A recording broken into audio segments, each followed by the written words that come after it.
जबरदस्त बल्लेबाजी करते हुए आसिफ काली छा गया। आसिफ कालिया 5वां छक्का इस ओवर में आसिफ काली के बल्ले से। क्या जबरदस्त ताबड़तोड़ हमले करता हुआ ये बल्लेबाज, क्या जबरदस्त। अपने कोटे का दूसरा ओवर करवाने के लिए आए मूसा जी। शॉट आया ही आसिफ कालिया अपना गेयर डालते हुए। ये है Asif Kaliya, king of Kaliya, king of Mughal gear डालते हुए।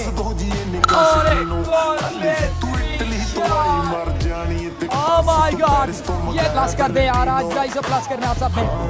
और जबरदस्त शॉट है। रन बढ़ता 80, रन बढ़ता 80।